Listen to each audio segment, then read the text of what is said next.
Italy ইউরোপের এই দেশটি বাংলাদেশের লক্ষ তরুণের স্বপ্নপূরণের ঠিকানা।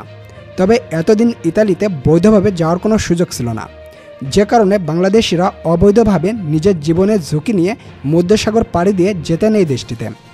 মধ্যসাগর পাড়ি দেওয়ার সময় অনেকের জীবনের প্রদীপ নিভে যেত, আবার অনেকে কোনোভাবে ইতালি পৌঁছালেও সেখানে যে পেতেন না কাজ, আবার কাজ পেলেও অনেকে ঠিকমতো পেতেন না টাকা। ফলে ইতালি যেও বাংলাদেশিরা পড়তেন এক মহাবিপদে।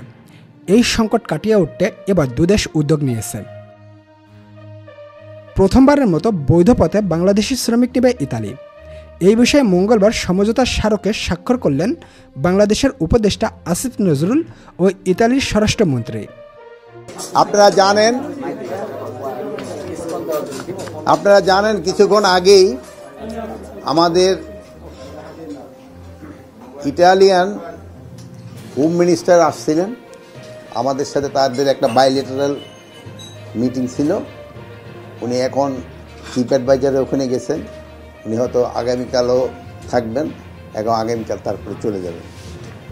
তা আপনারা জানেন ইটালিতে কিন্তু আমাদের বাংলাদেশি বহু লোক কাজ করে, মানে অন্যান্য অনেক দেশের জন্য। সৌদি আরবের পরে আমার মনে হয় ইটালির সংখ্যা হয়তো বেশি হবে।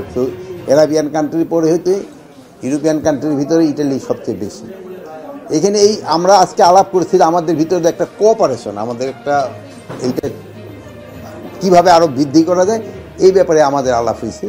এবং আমাদের যারা ওখানে কাজ করতেছে তারা যেন প্রপার ভিসা নিয়ে এবং প্রপার চ্যানেলে যায়, এই জন্য তারা বলছেন।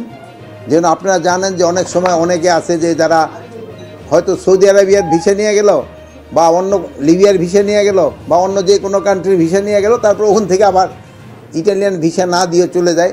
এটা যেন না করে, এটা যেন বলছে ওনারা প্রপার বাংলাদেশ থেকে যেন ভিসা নিয়ে যায়। এবং ওনারা আমাদের দেশ থেকে আরও বেশি লোক নিতে আগ্রহী, যেহেতু বলছেন যে বাংলাদেশি লোকরা ওখানে খুব ভালো কাজ করেন এবং তারা খুব হার্ড ওয়ার্কিং এবং তারাও ইটালিয়ান ইকোনমিতে একটা বড় ধরনের কন্ট্রিবিউট করে যাচ্ছে। আসিফ নজরুল জানান, প্রথম অবস্থাতেই সিজনাল নন সিজনাল দুইভাবেই ইতালিতে কর্মী যাওয়ার সুযোগ পাবেন। আমরা আজকে যে এমওইউ সাইন করেছি এখানে কতগুলো খুব পজিটিভ দিক আছে। একটা হচ্ছে ওনারা আমাদের seasonal worker, non seasonal worker, দুই ধরনের ওয়ার্কারকে নেবেন। আমাদের জন্য যে কোটা আছে সেই কোটা বৃদ্ধি করার চেষ্টা করবেন।